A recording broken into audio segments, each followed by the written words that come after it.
भारतीय इतिहास के संक्रांति काल में अपने गुरु के मंगल आशीर्वाद को शिरोधार्य करके युग पुरुष स्वामी विवेकानंद जी ने धर्म, समाज और राष्ट्र में समष्टि मुक्ति के महान आदर्श को प्रस्तुत किया।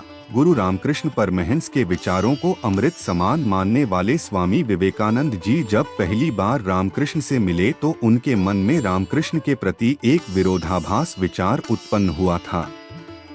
इस मुलाकात का प्रसंग न भूतो न भविष्यति में देखने को मिलता है।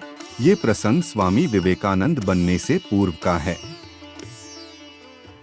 पुस्तक के अनुसार ये सर्वविदित है कि स्वामी विवेकानंद जी का लक्ष्य बचपन से ही ईश्वर को पाना था। एक बार उनके मित्र सुरेश बाबू ने कहा कि ठाकुर रामकृष्ण परमहंस तुम्हारे गाने की तारीफ कर रहे थे, तुम्हें बुलाया भी है, तुम उनसे मिलो, तुम्हें तुम्हारा लक्ष्य मिल जाएगा। इस पर नरेंद्र ने कहा कि उस व्यक्ति में मुझे ऐसा कुछ नहीं दिखता कि मेरी निष्ठा उसमें जगे। अंग्रेजी, हिंदी, संस्कृत की क्या बात करें, वो तो बंगला भी ठीक से नहीं बोल पाता। सुरेश बाबू ने एक बार फिर आग्रह किया कि एक बार जाने में क्या हर्ज है। सुरेश बाबू की बात को मानते हुए नरेंद्र ने कहा, अच्छा, मैं चलूंगा, किंतु एक बात कह देता हूँ कि न तो मैं आपके समान उनको अपना गुरु समझूंगा और न ही उनके कहने पर ब्रह्मा समाज छोड़ूंगा। सुरेश बाबू नरेंद्र को लेकर ठाकुर रामकृष्ण परमहंस के पास गए। उस समय ठाकुर पूर्व की ओर मुख किए प्रसन्नवदन कर रहे थे। उनके वचन सुनने में नरेंद्र तल्लीन हो गए। जब ठाकुर की नजर नरेंद्र पर पड़ी तो उन्होंने कहा कि तुम कक्ष में चटाई पर बैठो। इतने में सुरेश बाबू ने कहा कि ये वही है जिसने गाना गाया था।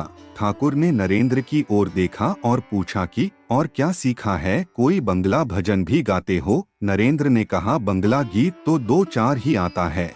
इस पर ठाकुर ने गीत गाने को कहा और हारमोनियम की व्यवस्था भी करवा दी। नरेंद्र ने मन चलो निज निकेतन गाया। गीत के मध्य में ही ठाकुर अंतर्मुखी हो गए और गीत समाप्त होते होते ठाकुर की चेतना बहिर्मुखी हो गई। वे उठे और वे नरेंद्र का हाथ पकड़कर बाहर बरामदे में उत्तर की ओर खींचते हुए ले गए और एक कमरे में प्रवेश कर गए। ये कहना अतिशयोक्ति न होगा कि जौहरी ठाकुर रामकृष्ण परमहंस को हीरे की परख हो गई थी। ठाकुर ने कमरे की कुंडी लगा दी ताकि कोई और आ न सके। नरेंद्र को देखकर उनकी आंखों से आनंद के आंसुओं की धारा बहने लगी थी। नरेंद्र की तरफ मुखातिब होकर ठाकुर कहने लगे कि तू इतने दिनों पश्चात आया, मैं किस प्रकार तेरी प्रतीक्षा करता रहा, तू सोच नहीं सकता। नरेंद्र अचंभित उनको देखते रहे। ठाकुर नरेंद्र के सामने हाथ जोड़कर खड़े हो गए और बोलने लगे, मैं जानता हूँ प्रभु, आप वही पुरातन ऋषि नर रूपी नारायण हैं। जीवों का इस दुर्गति से उद्धार करने के लिए आपने पुनः संसार में अवतार लिया है। नरेंद्र स्तंभित भाव से ठाकुर को देखते रहे। सहसा ठाकुर बोले, ठहरो, यहीं मेरी प्रतीक्षा करो, कहीं जाना नहीं। ठाकुर कक्ष से बाहर निकल गए। नरेंद्र ने चैन की सांस ली और सोचने लगे कि किस पागलखाने में फंस गया। विचित्र सा चेहरा बनाकर वहीं बैठे रहे क्योंकि ठाकुर का आदेश उन्हें सम्मोहन की भांति वहीं रोके रहा।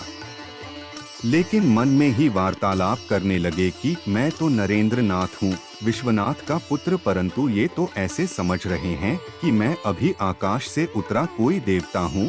कुछ समय पश्चात ठाकुर कक्ष में प्रवेश किए। उनके हाथ में माखन, मिश्री और कुछ मिठाइयाँ थी। वे अपने हाथों से नरेंद्र को मिठाइयाँ खिलाने लगे। नरेंद्र ने उनको रोकते हुए कहा कि आप मुझे दे दीजिए, मैं अपने मित्रों संग बांटकर खा लूंगा। ठाकुर के आग्रह में ऐसी शक्ति थी कि नरेंद्र ज्यादा मना नहीं कर सके। उनके मुख पर भी माखन लग गया था। ठाकुर भाव विभोर खिलाते रहे और पूछते रहे कि तू शीघ्र ही एक दिन अकेला मेरे पास आएगा न बोल। नरेंद्र ने स्वीकृति में सर हिला दिया। तब ठाकुर ने कक्ष के कपाट खोल दिए और बाहर आ गए एवं अपने आसन पर जाकर ऐसे बैठ गए मानो कुछ हुआ ही नहीं। तभी ठाकुर अपने शिष्यों को संबोधित करते हुए कहने लगे कि देखो, नरेंद्र सरस्वती के प्रकाश से किस प्रकार दीप्तिमान हैं। लोग चकित नरेंद्र को देखने लगे।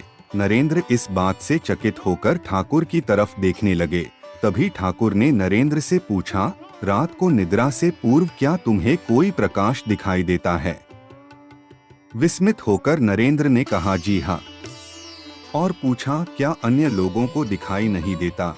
ठाकुर ने दृष्टि उठाकर उपस्थित लोगों से कहा, देखो ये लड़का अपने जन्म से ही ध्यान सिद्ध है।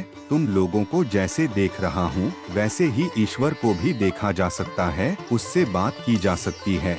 लेकिन क्षणिक ही दुखी होते हुए बोले कि ऐसा चाहता कौन है? कौन ये कहकर दुखी होता है? जैसा नरेंद्र ने गाया जाबे कि हे दीन आमार विफले चालिए, ईश्वर को व्याकुल होकर पुकारो तो वे अवश्य दर्शन देते हैं। नरेंद्र मुग्ध भाव से ठाकुर को देखते रहे, फिर उनके पास पहुंचकर अबोध बालक की तरह आंख में आंख डालकर ठाकुर से पूछे कि क्या आपने ईश्वर के दर्शन किए हैं? ठाकुर खिलखिलाकर हंसे और बोले, हाँ मैंने देखा है। नरेंद्र को ऐसे उत्तर की आशा नहीं थी, वे स्तब्ध रह गए। ठाकुर के विश्वास और दृढ़ता के कायल हो गए। नरेंद्र हाथ जोड़कर बाहर निकल लिए, उनके साथ उनके मित्र भी बाहर निकल लिए। मित्रों, सर्वविदित है कि स्वामी विवेकानंद जी ने अपने गुरु स्वामी रामकृष्ण की शिक्षाओं का संपूर्ण विश्व में संदेश दिया। स्वामी जी के लिए स्वामी रामकृष्ण के आदेश अमृत समान थे। और भी प्रेरक कहानी सुनने के लिए चैनल को सब्सक्राइब करें और वीडियो को लाइक करें और सुझाव के लिए कमेंट दें।